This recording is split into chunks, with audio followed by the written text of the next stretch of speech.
Hayırlı sabahlar, değerli dostlar.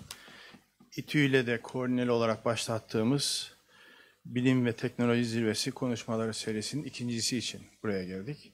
Ben de bir İTÜ mezunu olarak, İTÜ'den 1984'te mezun oldum ama hiç ayrılmamış gibi her zaman kendimi İTÜ'nün bir parçası olarak varsayıyorum.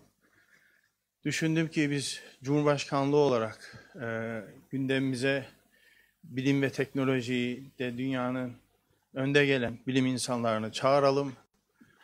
Cumhurbaşkanlığı Külliyesi'nde onları konuşma yapmaya davet edelim. Ama Türkiye'ye gelmişken bir de halka açık olarak herkesin davetli olduğu bir konuşma yapalım onun paralelinde. Dolayısıyla bu seride ilk konuşmacımız 2 hafta önce misafirimiz olan Profesör Doktor Yaser Ebu Mustafa yapay zeka konusunda konuşmuştu. Ondan 2 gün sonra Cumhurbaşkanlığı Külliyesi'nde davetli grubuyla halka açık olmayan bir konuşma yapmıştı. Şimdi bu hafta değerli dostum Profesör Doktor Aydoğan Özcan davetimizi kabul etti. Sağ olsun ve kendisi konuşma yapacak. 2 gün sonra da Perşembe günü de inşallah Cumhurbaşkanlığı Külliyesi'nde yine kapalı bir bilim adamı grubuna konuşacak ve daha etraflı olarak Türkiye'nin bilim teknoloji ekosistemini de tartışacağız. Kısaca Profesör Doktor Aydoğan Özcan'ı tanıtmak isterim. Kendisi biraz önce Mehmet Hoca'nın dediği gibi Bilkent mezunu. Daha sonra Stanford'da master ve doktora yaptı. Ve şu anda Mobile Microscope konusunda benim bildiğim kadarıyla dünyanın önde gelen bilim adamı. Ve University of California Los Angeles'ta da bu konuda geniş bir grubu var. Halihazırda 20 tane doktora öğrencisi var. Ve bu konuda bir pioneer konumunda çok önemli, güzel çalışmalar yapıyor. Kendisiyle gurur duyuyoruz. Çalışmalarını takip ediyoruz. Geçen sene de Koç Vakfı'nın verdiği bilim ödülünü aldı. Biliyorsunuz Aziz Sancar da birkaç sene önce, Nobel'i almadan birkaç sene önce Koç Vakfı'nın bilim ödülünü almıştı. Sonra Nobel ödülünü aldı. İnşallah Aydoğan Hoca da bu örnekten öğrenerek inşallah ondan da öyle bir şeyler görürüz. Daha fazla detaya girmeme gerek yok. Aydoğan Hoca'ya çok teşekkür ediyorum davetimizi kabul ettiği için. Türkiye'nin bilim dünyasına gösterdiği ilgi için de teşekkür ediyorum. Hiçbir zaman hiçbir davetimizi kabul etmez. Türkiye'de bilime bir katkı yapılması için bir fırsat varsa buna hiçbir zaman hayır demez. Bu açıdan da çok teşekkür ediyorum ve kendisini konuşmasını yapmaya davet ediyorum.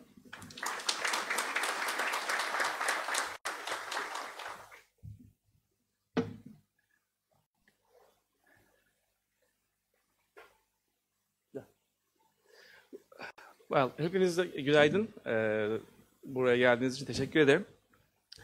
Türkçe anlamayan var mı? Anyone not speaking Turkish? Understanding Turkish? Okay, we have some.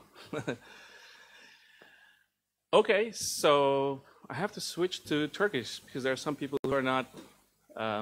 I have to switch to English, right? So, anyone who doesn't understand English?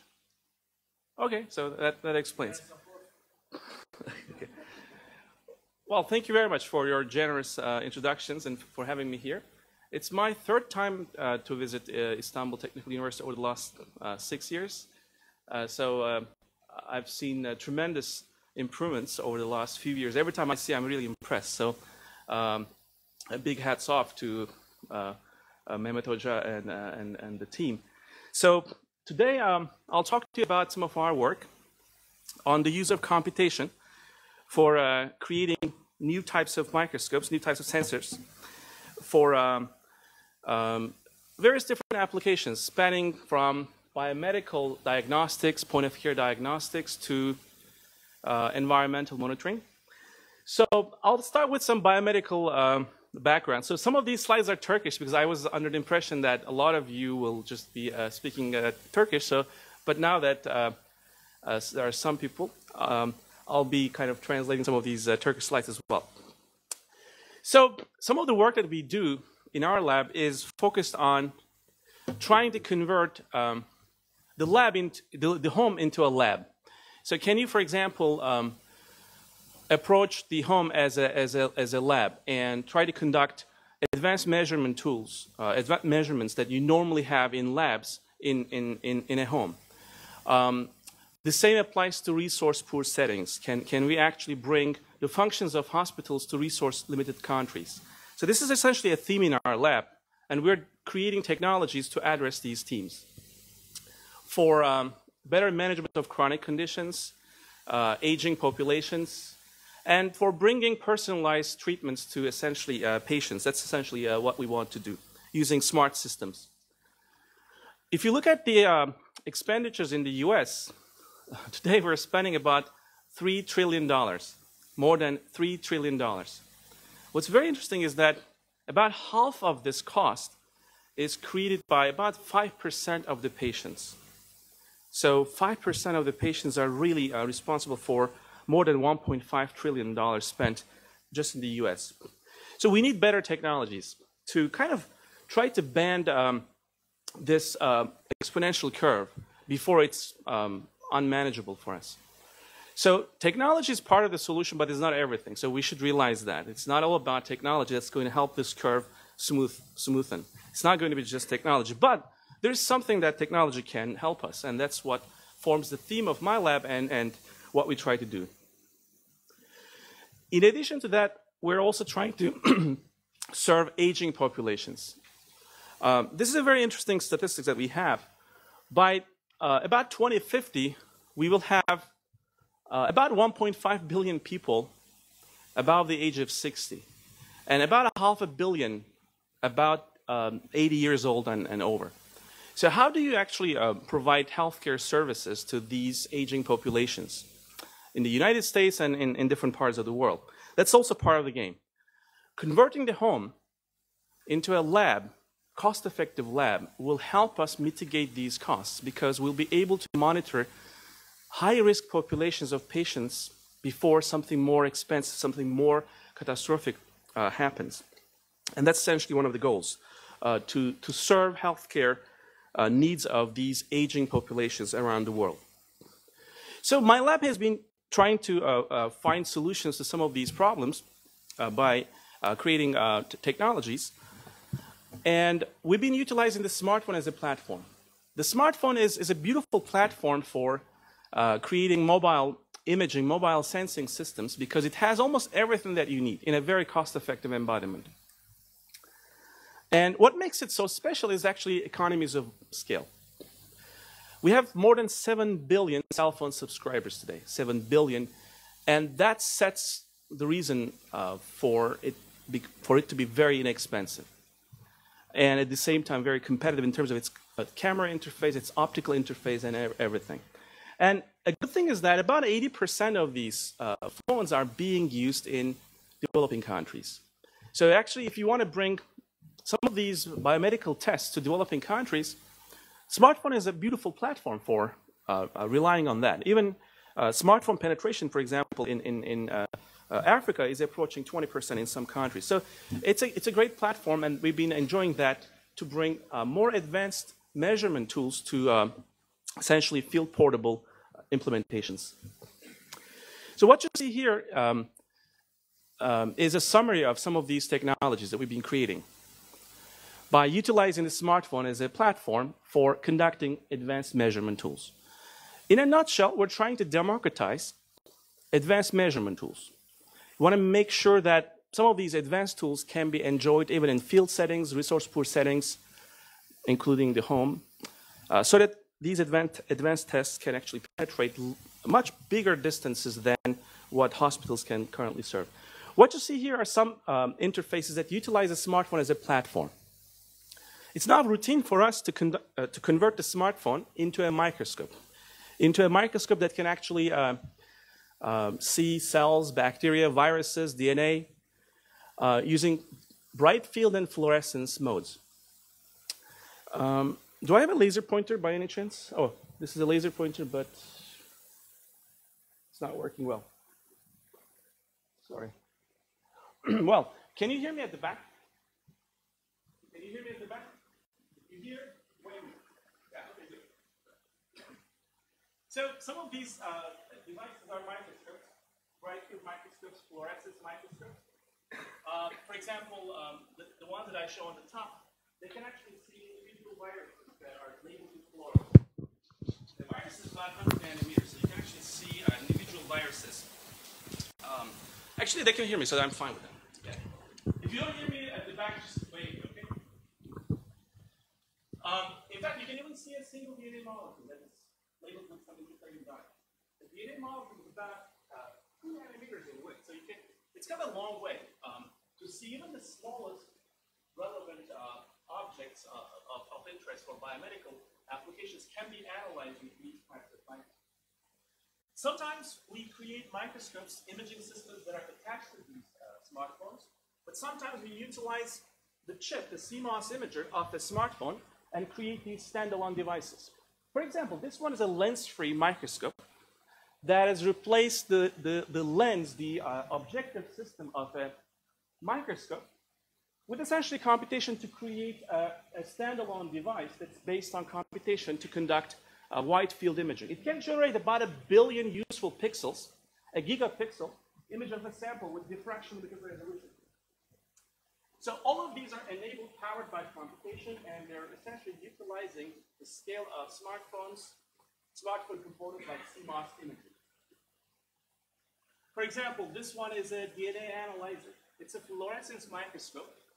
This is a state-of-the-art, fairly expensive benchtop microscope that advanced labs have. In our lab, this one probably cost us close to $100,000. And this is how it looks under fluorescence microscope. Ah, okay, the camera system. Okay. Good. Can you hear me?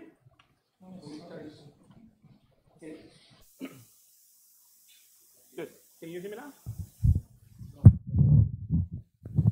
Can you hear me now? Okay, good. So this is a fluorescence microscope that can see an individual DNA molecule. In fact, it can label it with it can determine the length of that DNA with about 1 kilobase pair sizing accuracy. So you can run some of the genetic tests with these kinds of microscopes. In fact, in a paper in 2017, published in Nature Communications, we've shown that you can utilize this to do genetic testing. At the tissue level, we can understand single nucleotide level changes in the genetic material of the sample taken from a patient. And this is actually a microscope that is integrated with the mobile phone that can do bright field imaging and 2 different colors of fluorescence. So you can actually tag 2 different fluorophores for looking at 2 different analytes, superimpose them, like, for example, wild type versus a mutant, green versus red versus the background. All of this is now created by microscopes that are handheld and powered by the smartphone as a platform. And there are some other examples here. So we've commercialized some of these technologies. They're now in products. I've started 2 companies. One of them has been acquired by another company. So some of these are actually really products being used in more than 10 different countries, benefiting from economies of scale, converting the smartphone into a point-of-care measurement tool. For example, this one is a diagnostic test reader. It can read fluorescence, chemiluminescence, and colorimetric-based diagnostic tests using a camera interface at the back of the smartphone and an Android application or an iPhone-based application. Some other examples are shown here. We've done a lot of work on converting the smartphone into a sensor to look for pathogens, to look, for example, for E. coli, for Giardia cyst. This one is a fluorescence microscope, but it has a spatial front end. This is actually a porous membrane here that you can put some water sample. It has a pore size of a few microns, so Giardia cyst, these are pathogens that can infect us. They're resistant to chlorine. They're stuck in here, and they're imaged by the smartphone microscope, and they're sent to a server like a simple laptop. Because Giardia cysts have some unique shape, you can actually recognize them using computer vision machine learning without the need for a microbiologist. Some other examples are shown here in terms of how you can utilize the smartphone to replace some advanced tests. This one is an ELISA reader. It's frequently used in clinical microbiology lab. And we've actually designed this device we took it to UCLA hospital, tested it with about 1,000 patient samples to show how it compares against the state-of-the-art FDA-approved clinical tools that are used at UCLA hospital. To show that actually this device is ready to go through the FDA process. With data, with about 1,000 patients, we've shown that it's ready, right on par with state-of-the-art FDA-approved devices. So I'll spend some time to go over some of these devices in a little bit more detail before I go into deep learning related recent stuff. So we've done a lot of work on lens-free imaging, lensless microscopy, so that you can actually take a $10K, $20,000 microscope and create these handheld devices to reach diffraction limit with holographic techniques. All of these devices that you see here are benefiting from computation, reconstruction algorithms based on holography, and smartphone components to create competitive optical imaging solutions for pathology, for looking at different kinds of biomedical samples. The core for these things is that you don't have any optics between the sample and the sensor. The sensor being a 10 megapixel imager. It's the same 10 megapixel imager that all of your mobile phones have. So it's nothing hard in terms of the hardware. But the key ingredient is this: you detect the shadow of specimen rather than an image of them. For example, at the micro scale, if you take a tissue sample, a biopsy from the patient, let's say breast tissue biopsy, put it on one of my microscopes that looks at the shadow of the sample, this is what you see. This is the holographic shadow of a tissue sample. We quickly reconstruct it to take these raw holographic shadows and reconstruct essentially the tissue morphology, and this is what a pathologist is accustomed to looking at. So from these holographic patterns, you just use of computation reconstruct the tissue morphology over a very large field of view, maybe 2 orders of magnitude larger. So it's a wide field microscope that can reach the diffraction limit of light. This is how it looks. This is fairly inexpensive to put together. In fact, most of these devices are put together by undergraduate researchers in our lab. That tells you so much about how inexpensive they are and how easy to put together. The sample goes in here. This is your same 510 megapixel imager, simple light emitting diodes, and it's controlled by a laptop to do the reconstruction. So it's very lightweight. This thing is about maybe 200 grams in total. And this is the comparison in terms of size and cost range. You can achieve, as I said, 1 billion useful pixels with these microscopes. About 1 billion useful pixels across a sample. We looked into different kinds of samples. These are malaria-infected red blood cells. This is how it looks with a traditional microscope. This is how it looks under our microscope. These are infections of Plasmodium falciparum sperm infecting the red blood cell. We can look at very large fields of view with these kinds of microscopes. So these are some white blood cells. If you zoom in, you'll be able to see what's infecting. So especially for diagnostic purposes or for treatment purposes. Let's say you have a patient and the patient is going through therapy. You need to understand the parasite rate, peristemia, in the patient. So this is also good for understanding the therapy, if there's drug resistance, etc. It's also good for looking into different kinds of tests. For example, this is Pap smear test, Papa Nicolau test. This is taken from the cervix of a patient, put on a slide, and this is a very large field of view. This field of view is what a traditional light microscope can look at. That's why you have to scan it. Our microscopes are wide field of view. They can look at a larger chunk of field of view of the sample.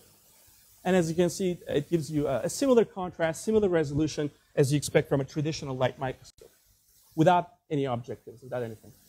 So we have this platform that we've spent literally more than a decade to mature, to commercialize, to essentially apply to various different applications, many of which were motivated by health, to create point-of-care test devices for telepathology applications, to look at blood smears, Pap smears, tissue sections. But recently, we also moved into 2 different applications of these devices, one of which is looking into air quality, particles in air. It's a huge problem. So lensless computational imaging solutions provide some very competitive and unique solutions for looking into contamination in air, as well as in water. I'll give you some small examples of that before I dive into deep learning related stuff. Air pollution is a huge problem.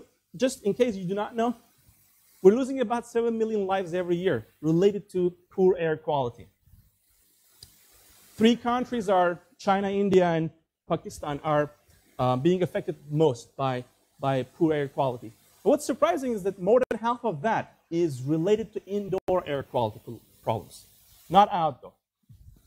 So we need better technologies to understand spatiotemporal patterns and also to better understand what's happening with biological problems. Sorry. So our solution for this is also based on lensless microscopy. This is our device, fairly inexpensive. We're in the process of commercializing it as well. The idea is that this front end at the top is sucking up air with about 13 liters per minute rapidly. In half a minute, you have 6.5 liters of air sucked up. It's deposited on a substrate here, and then before and after, we're imaging it to understand within that 6-7 liters of air what particles we have. This is a microscopy-based solution. It's different than standard particle counters because it doesn't make any approximations. It's very good for understanding irregular particles. It's very accurate also in terms of sizing them. All the way from a micron scale particle up to a millimeter size particle, within that continuum, we can size them. We can determine their density and size. And everything is controlled by a simple application on your phone, and it's communicating with a server for the reconstructions. At the end, you get something like this. You have a histogram per liter number of particles, and this is the range that you want to detect. PM, 2.5, 2.5 micron, and smaller particles, etc. So we've been now pushing this for various different applications. One interesting result that we've got out of this is actually a study around the Los Angeles International Airport. This is LAX map. Have you been to LAX before? How many of you have been to Los Angeles International Airport? So it's an airport which is designed like any other airport in a way that landing flights face the wind. As a result, as the flights are landing, because of the wind factor, the pollution coming from the exhaust is spilled over many kilometers in this direction specifically versus the orthogonal direction. We've proven with our devices over a 24-hour study that indeed there's a huge impact of the wind factor in this direction. Having that contamination coming from LAX, the international airport, to be spread over much more distance. In fact, if you look at this curve, this is particle contamination. Smaller particles, bigger particles, and this is the distance from LAX. The baseline, as you can see, is reached after about 10 kilometers. So this wasn't essentially predicted because most people believe that within a few kilometers that pollution goes back to the baseline. In fact, it doesn't. Depending on the wind factor, it's spilled to much more distances. You might think that this point is an abnormal point. It doesn't follow the exponential. In fact, it's not. Later on, when we look at this point, which is kind of like increased, we realize that about 100 meters from that measurement location, about 6 kilometers away from LAX, there was a construction going on. They were building a large-scale casino.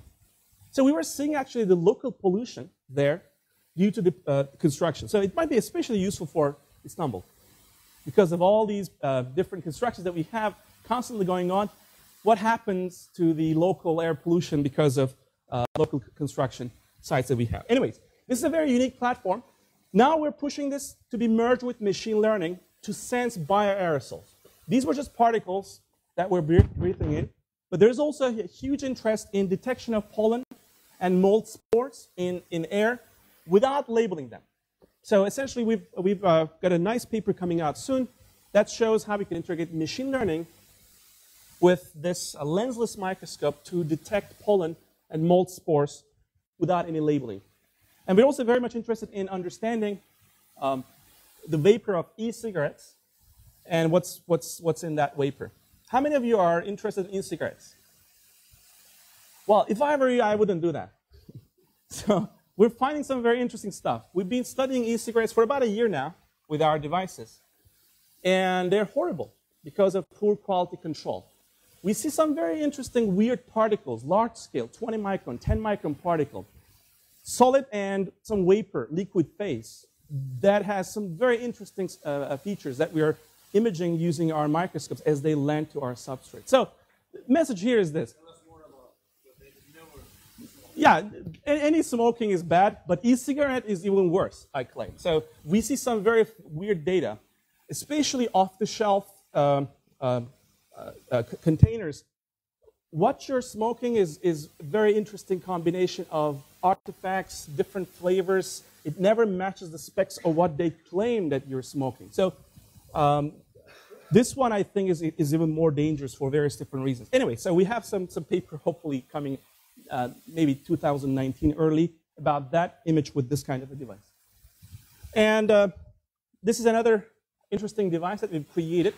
How many of you have used an imaging flow How many of you have used a cytometer? Cytometer. Okay. Oh, sorry.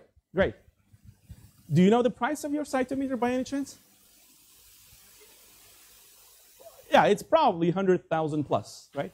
So, and much bigger than this. So this is an imaging flow cytometer. It's not a cytometer, it's an imaging flow cytometer, meaning that it can image things in flow. This is, as you can see, fairly tight, compact. It's about a kilogram in weight, controlled entirely by a laptop and powered by deep learning. It can rapidly image at the microscale flowing objects in your sample.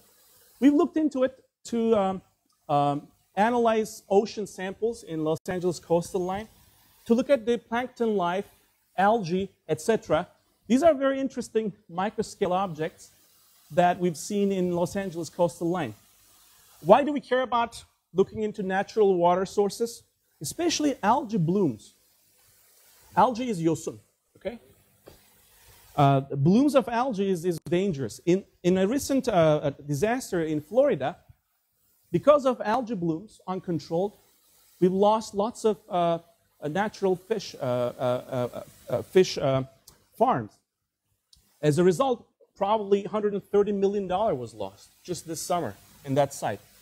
For example, Chile in 2016 lost about $0.8 billion related to algae blooms. So it's a huge problem. To understand what's going on in your waters is extremely important. I'm sure it's very important for Turkey as well. This is a very inexpensive tool that's very accurate and very high throughput. You can look at 100 milliliters of water under an hour and screen for various different microscale organisms as shown here in a beautiful resolution.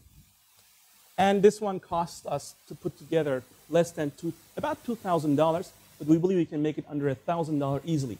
The competition for something like this would be easily 50K plus, depending on the specs that you have.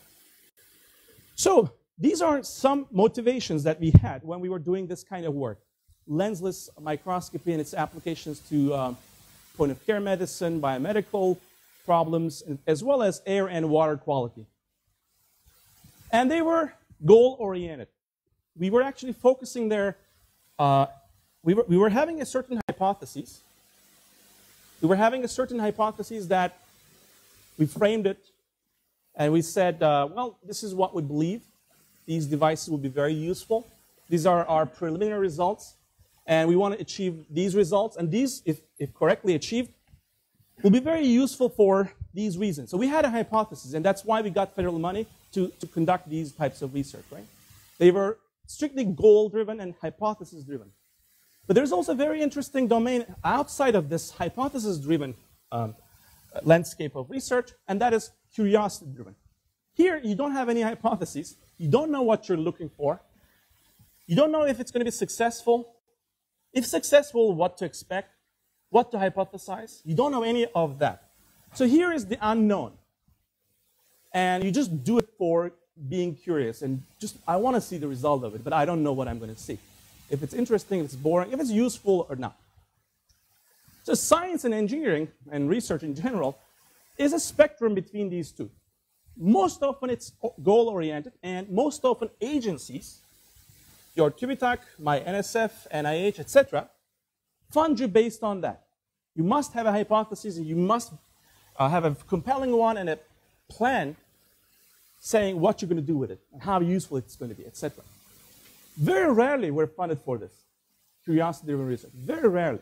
But we must protect it as well because it's extremely valuable and it enables breakthroughs. Essentially, curiosity-driven research enables breakthroughs if executed right. In the US, there are two modes of funding. One is given to projects that are driven by hypotheses, and two, given to people. Not projects, people.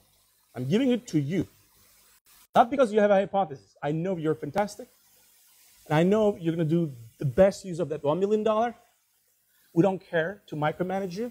We believe in you. Just do something with it. Tell me later how it turns out. We trust in you, and we know that you will be the best person to spend this $1 million. That's giving money to the person, to CV, not to the research. Of course, this happens very rarely, but that essentially feeds the curiosity-driven research. In reality, you don't have that many people that you will give that $1 million freely just to the CV, right? That's very difficult. If you do it to everybody, you will waste your money, federal money. And you don't want to do that. So most of the money goes to this kind of research, but it must also go to this kind of research too, with a certain balance, with a certain checks and balances in terms of the quality that you need to achieve for those CVs that will really do this curiosity-driven research without a hypothesis. Anyways, this is something very interesting that I wanted to say and emphasize. Now, in the next few slides, I'll tell you some projects that we worked on without any funding, without knowing what to expect, without any practical application, immediate application, just because I knew that it would be fantastic to see, to look at it. And we spent literally 5 years to get these results. Some of these things that I'm going to show you took us 5 years without any funding because they were making me curious. And this was about 3D imaging of sperm cells. So the norm today for any practical application for looking at sperm is 2D imaging. What happens if you let sperm cells be free? What kinds of locomotion they have in 3D?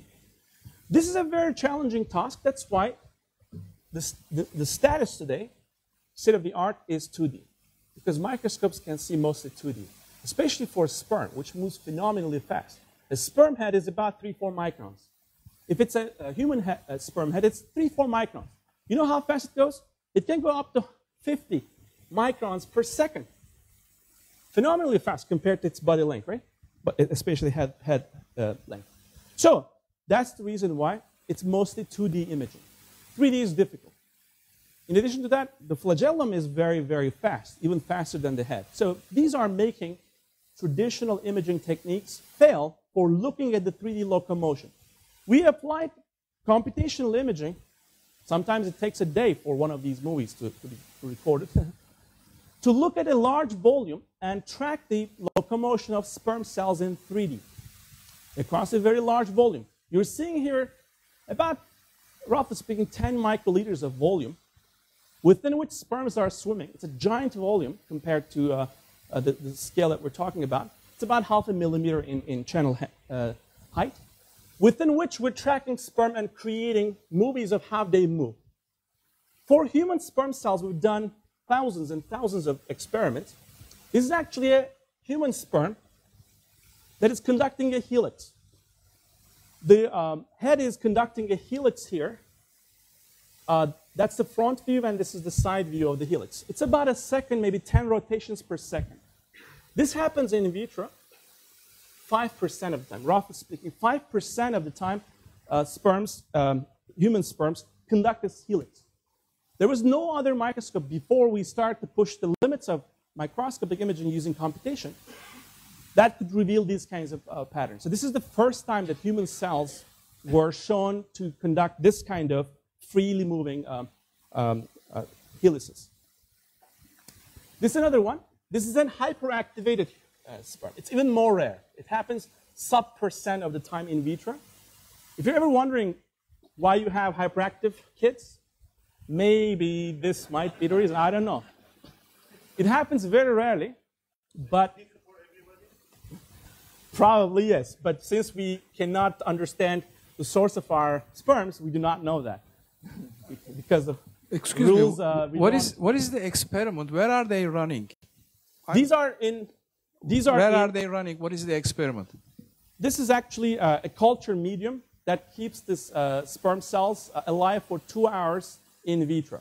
This is actually a transparent window filled with a standard culture medium that is used for counting sperms in, for example, fertility clinics, so that we can have a 2-hour observation volume before the cells run out of nutrition. Okay.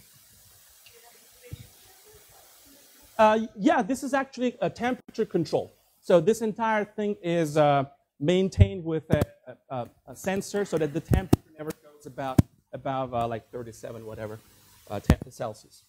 So everything is controlled so that we have about 2 hours that the cells are freely moving. So this is another one. This is a helical ribbon. This is coming from horse sperm. So this is another very interesting, for the first time observed locomotion. The sperm is having a zigzag pattern, like a sinusoidal. It's on a plane, but the plane is twisting like a helical ribbon, like this.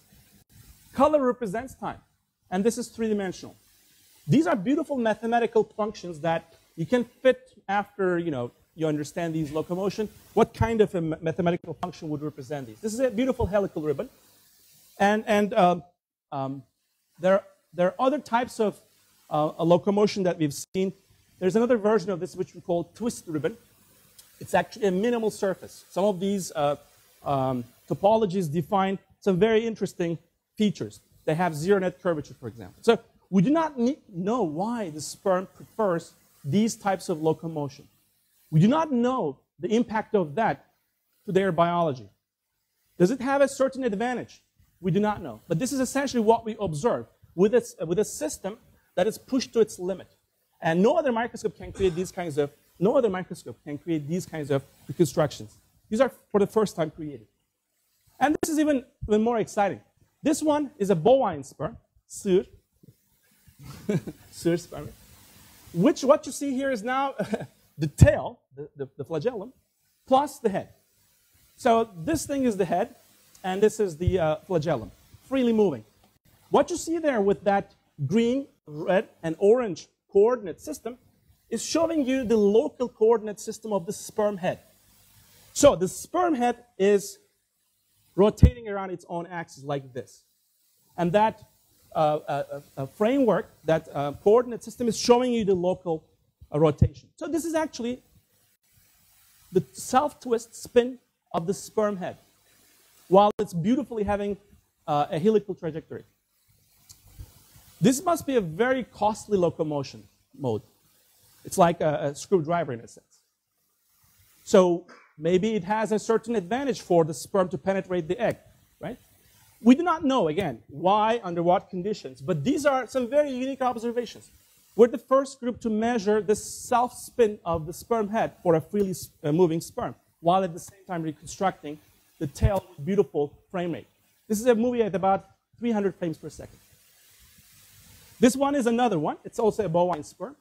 It's now looking for signatures. It's like sniffing, a chemical signature, or maybe a temperature gradient for it to have some taxis behavior. So this is another beautiful movie that shows you what's going on. Now the sperm head is stable. It's not doing this twisting motion. It doesn't need to, maybe, because it's lost. Maybe it's just looking for the signature of something. Maybe once it finds it, it's going to return back to the twisting mode. Anyways, these are some examples of how you can create some very interesting technologies without a hypothesis, and sometimes observe some very beautiful, rare events that only come to realization after a lot of investment. Are these entirely useless? No. This is probably the future of sperm quality assessment. 3D imaging will probably help us to better understand sperm quality than 3D techniques. This is a hypothesis now. I can now create a hypothesis based on these results and get money to test those. We're in the process of commercializing this work. NIH gave us about $1.7 million to commercialize computational imaging for semen analysis for the home testing for semen quality. But this is driven entirely by curiosity to push us to this level.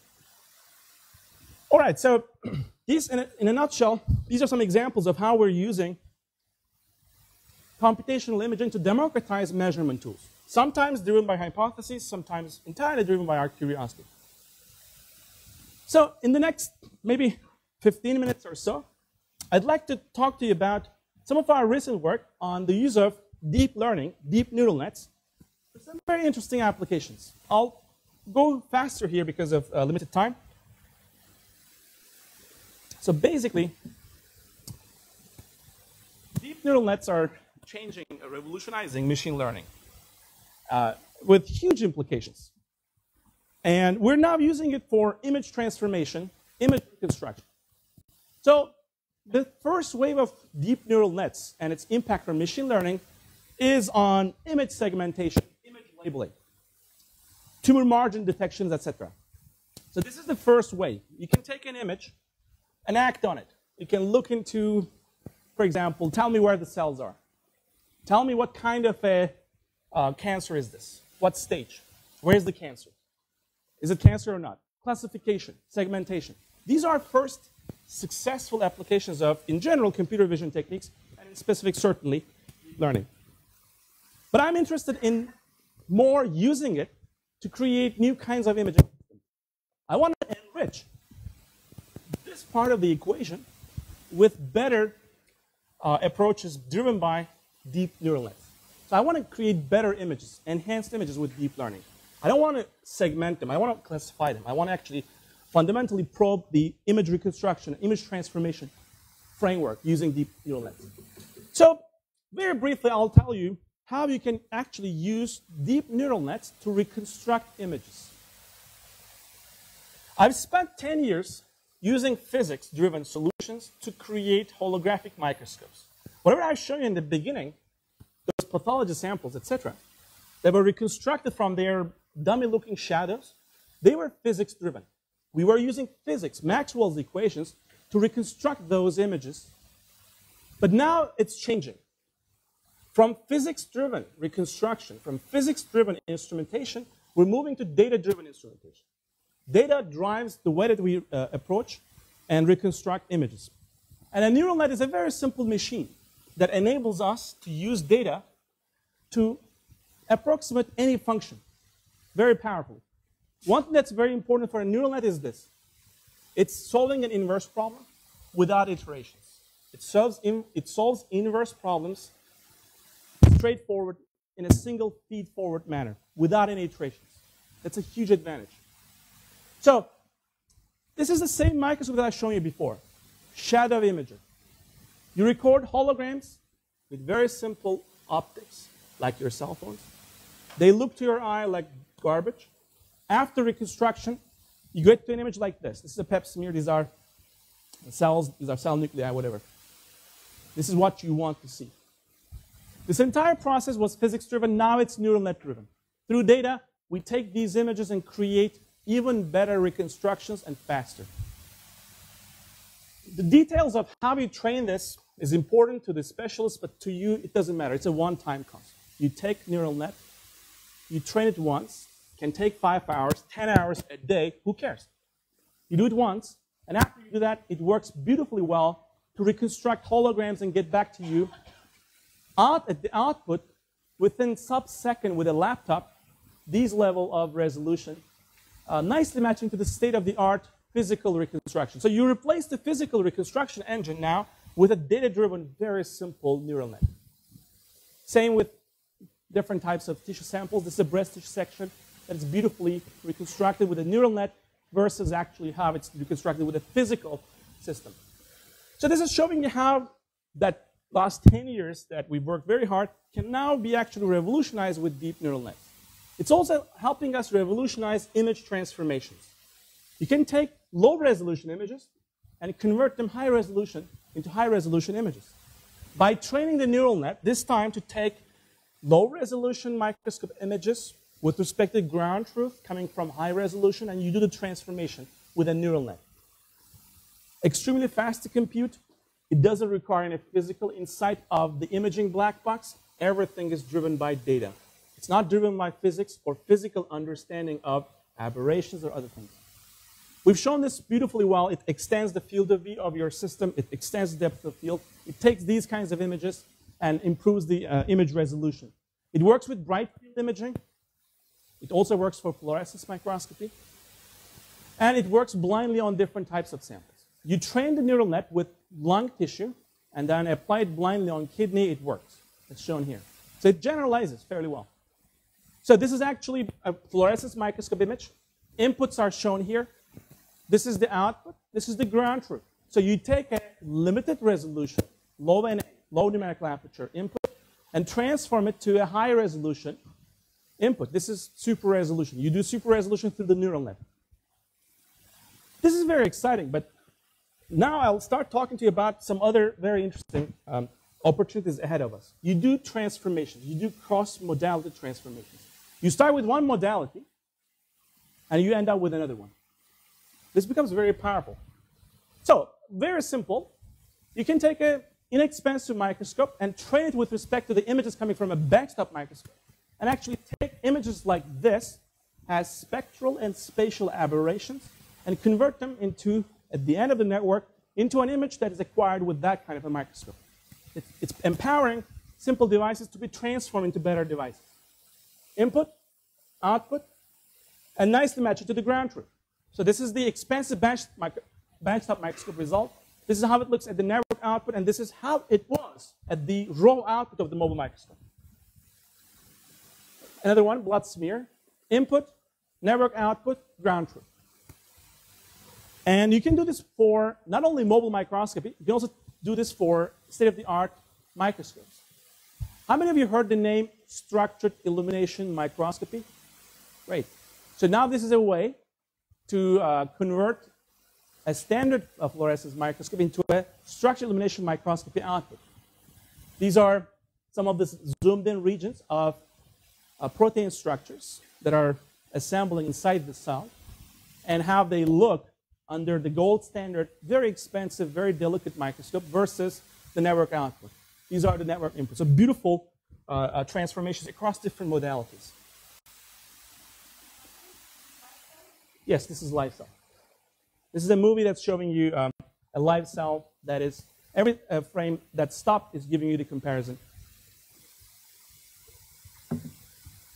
So, some of you are still maybe not convinced that this is very exciting. But now I'll tell you a story about how this is going to be helpful in pathology. This cross-modality image transformation is really revolutionary, and I'll give you a very important example of this. How many of you had, or how many of you in your families had a biopsy? Many, right? Hopefully a lot of them are false positives, or false entirely diagnosis. But when you give a biopsy sample, when you take a sample from the patient, initially it's unstained. And if you look that piece of tissue, that section, with a microscope, it looks like this. There's no morphology to it. It looks like gloss. It's transparent. That's the reason why there's a process called histochemical staining.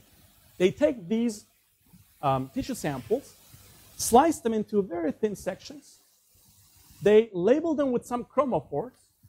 This takes 2-3 hours, maybe an hour sometimes, maybe 2-3 hours sometimes, depending on the stain and depending on the tissue. And during this process, a microbiologist under a microscope observes the tissue to make sure that it's labeled nice. At the end of the process, you're looking at an image like this, which was originally like this. Okay? And that one, which is called histochemically stained tissue, is the gold standard. It's digitized under a microscope. It goes to the pathologist. Pathologist looks at that. This is the workflow. Every time you take biopsy, this is what happens to it. It's labeled chemically. Costly, slow, whatever, and requires an expert looking at it. That's why this is the surgery room. That's the pathologist's home, or that's essentially the microbiology lab and connecting it digitally maybe to a pathologist. What if we could do everything at the surgery room or the site of the biopsy? You can use a neural net to take autofluorescence images of this labeled tissue and convert this autofluorescence into the same virtually stained, chemically stained bright field image. Now, this cross-modality is not a physical transformation. Before I was showing you physical transformations from one modality to another, but it was apple to apple. Here, it's apple to orange. Because the input image is an autofluorescence image, label-free. There's no chemical staining there. I can literally take tissue here, without anything on it, put it under a microscope, no processing, create an autofluorescence image using the endogenous contrast or fluorophores embedded inside the tissue. And bypass this entire process. So it saves time, it saves money, and you can speed up things so that the pathologist can digitally see these at the site of the biopsy. So this is non-physical. This can be a sub-minute. Yeah, so you bypass this entire thing. Yes, exactly. So, in a minute, you can bypass this entire thing and get this image, which can then go to the pathologist for that examination to happen. So we're not taking the pathologist out of the loop. We're giving the image immediately by bypassing this entire thing. So this is a different neural net, but basically there are two neural nets competing with each other. One of them is the generator. The other one is the discriminator. They fight with each other. At the end, generator essentially is what we're after. We've tested this idea with several different tissue types and stain types to show it works. And now we're extending our patient samples to show the limitations of this technique. This is salivary gland tissue stained with H&E. These are the input images. If you enhance the contrast, this is what it looks like. Under autofluorescence, the tissue looks like this, grayscale. You transform this to the network output, which is nicely matching to the ground truth bright field image after 1 hour, 2 hour histochemical staining with H&E. Nicely matching what you need. This is another one, kidney tissue. Again, input is autofluorescence. This is the virtually stained image under a second with a laptop. And this is how it's looking after Jones staining. For this one takes probably about 2.5 hours to stain. Jones stain is a little bit more delicate. This is another one. This is Mason's trichome stain, another very valuable pathology mixture for histochemical labeling. You have lung and liver tissue sections. Inputs are shown here. Network outputs, beautifully matching with the ground truth. So obviously, this is telling you how these cross-modality transformations can be quite powerful to cut down the time for histopathological examination of samples. No need for expertise of sample handling or the expensive procedures and the time that it takes, 2-3 hours. Obviously, we're now at the process of extending these to different types of patients, different kinds of diseases, so that we understand the limitations of this. Eventually, we need to validate these techniques with diagnosticians before they can be used for clinical purposes. So that's what we're currently doing heavily with our colleagues in pathology to push the limits of these techniques being used in replacing some of the standard practices in pathology. So we're now moving toward a thinking microscope. Okay? If you're interested, there's a nice article that we published in July 2018 at OSA's Optical Society of America's journal, magazine. It's about the thinking microscope. Today's imaging systems are based on decades-old principles. They're built based on older physics-driven, intuition-driven principles. They sample images, digitize them, and act on them. It's a sequential process. We're now at the middle of this transformation where we're going to have a holistic design that's going to look at instrumentation. For sensors, for imaging systems, for microscopes, we're going to see thinking designs that would not sequentially act on data. They would actually simultaneously act on data. And accordingly think and act or sample. So this is a very exciting area. And lastly, I would like to talk to you about all-optical neural net, all-optical implementation of machine learning, how this fits to the thinking microscope and the vision that comes with that. So what we've shown is actually that you can use deep neural net or deep learning framework to engineer materials so that that engineered material, as light is diffracting through it, does a certain computation, does a certain calculation. So you're looking at actually a volume that's composed of layers, and each layer is designed through deep learning in a computer that, as it is combined with other layers, it can do classification, or it can do any approximation that you want a neural net to do. This is a machine learning framework, and it's all optical, meaning that once you fabricate these layers, they don't consume any power, just the illumination power and the detector. The computer, the all-optical computer there is a solid piece of material. It doesn't consume anything. It's scalable. It can be very wide. It can compute in parallel. And it's obviously low latency, meaning that it computes at the speed of light. As the light is penetrating through this tiny volume, it computes at the end, at the speed of light. So extremely low latency. This is how it looks if you design one of them. There are 5 of these layers. In this case, it's a classifier. These are linear materials. This is linear optics based. You can also replace these planes with nonlinear materials so that it can actually better approximate to different types of functions, which means this can be a linear system or a nonlinear system depending on the material choice of interest. This is one example. As you input to this 3D diffractive system, handwritten digits, it all optically focuses to the correct detector assigned to each digit. For example, this is at the top, I show you the map of the detectors, 10 detectors for each digit from 0 to 9. And as you input different handwritten digits, the majority of the photons go to the correct detector and giving you all optical classification of what it was at the speed of light once it's created. This was another classifier, and this time we're looking into classification of different objects. This is fashion products.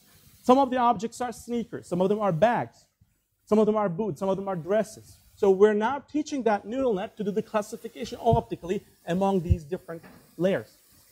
And it's that 5-layer working together to do that. Just like before, if a sneaker is input, this is the correct detector that focuses the light. Same here. For example, a dress pushes the photons to the correct detector. So in a sense, this is an all-optical computer that's designed by deep learning that computes different types of functions using 3D printed or fabricated structures that can build a very inexpensive and essentially mobile version of a machine learning tool. You can also design components with this. So one aspect of this research is about all-optical machine learning. So that different camera systems, for example, can actually do some all-optical computation with extremely low power. That's one great application of this framework. But the other one is to design optical components. You can actually teach this network to do different types of optical transformations that you want the network to do. In this simple example, I'm showing you how you can make it do a very thin lens so that from this side of the network to the other side, you transform an image of this sample. If you look at, for example, what the neural net has converged to, these are the phase maps. It resembles the retina in a sense. Through just deep learning and optimization, you've converged to a pattern that shows you these densely packed neurons that are forming an imaging system layer by layer. And these are some of the experimental results showing you how it's learned through, again, image data to do this transformation with a very compact structure with a few wavelengths in between layers. So the layer-to-layer spacing is extremely small, on the order of 4 or 5 wavelengths. So in a sense, this is a very powerful framework. It can work as a linear neural net or a nonlinear neural net, depending on the material that you use, based on purely optical diffraction that is learned through space. And we're now pushing forward to some of the applications for this to work as a low-power computer vision system. So with this, I'd like to conclude. And once again, thank you for inviting me here. And I would like to also acknowledge all the federal agencies and other funders and the students and postdocs behind this work. Thank you very much.